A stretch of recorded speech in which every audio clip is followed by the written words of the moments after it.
Hey everyone, let's jump right into this. Today's explainer is all about acting as botanical detectives. We are going to learn how to read the physical language of a struggling plant to figure out exactly what's going wrong in your garden. We'll be looking closely at the clues, piecing together timelines, and really focusing on symptom progression to solve those mysteries hiding right in our own backyards. So, you walk outside, coffee in hand, and find your absolute favorite plant looking just terrible. Leaves are dropping, stems are wilting, and it kind of feels like a total disaster, right? Well, before you panic and start blindly treating it with whatever is in the shed, we need to stop. We need to gather our evidence and ask the right questions to make a genuinely accurate diagnosis.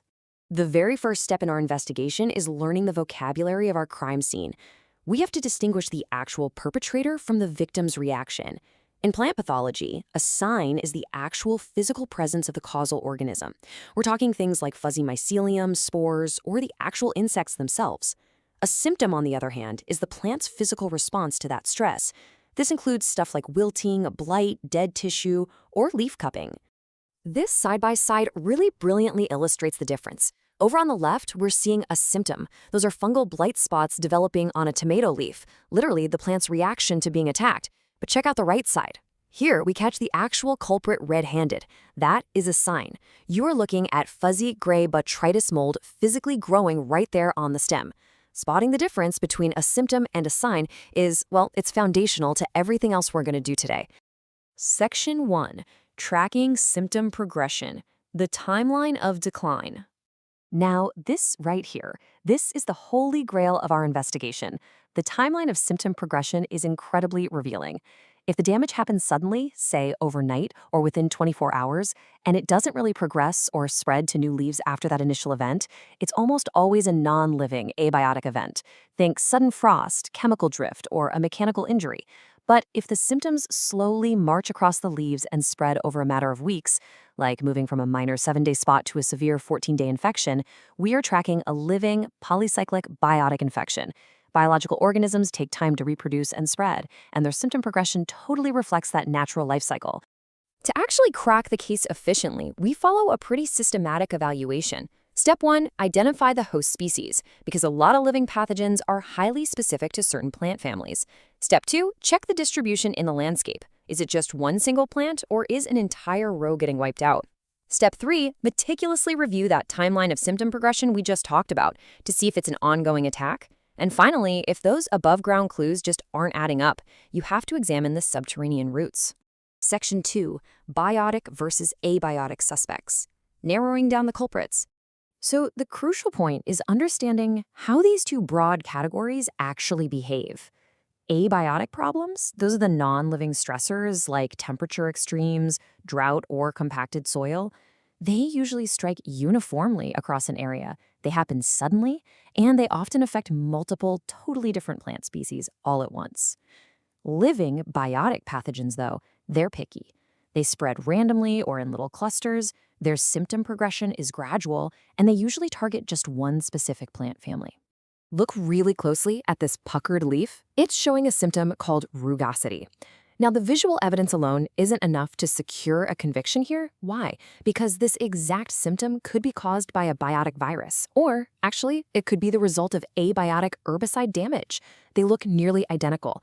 This is exactly why checking the surrounding environment, checking other nearby plant species, and establishing that timeline of symptom progression is undeniably essential. Section 3. The disease triangle. The motive and means. But how does a living infection actually take hold in the first place? Well, for an infectious disease to develop, 3 specific conditions must exist simultaneously. You need a vulnerable, susceptible host plant. You need an active pathogen present in the area. And you need a favorable environment like really high humidity or soggy soil to support that pathogen. Plant pathologists call this perfect storm the disease triangle. If all 3 align, boom, disease takes off. But here is the absolute best, most actionable takeaway from this model for us. If you alter just one of those 3 conditions, you break the triangle and stop the disease entirely. You don't always need chemical treatments. You can simply change the environment by, say, spacing your plants further apart for better airflow, or you can swap out the host by planting a disease-resistant variety. Break one side and the pathogen completely loses its power. Section 4. Subterranean secrets. Investigating root rot. Sometimes the real crime scene is completely hidden underground.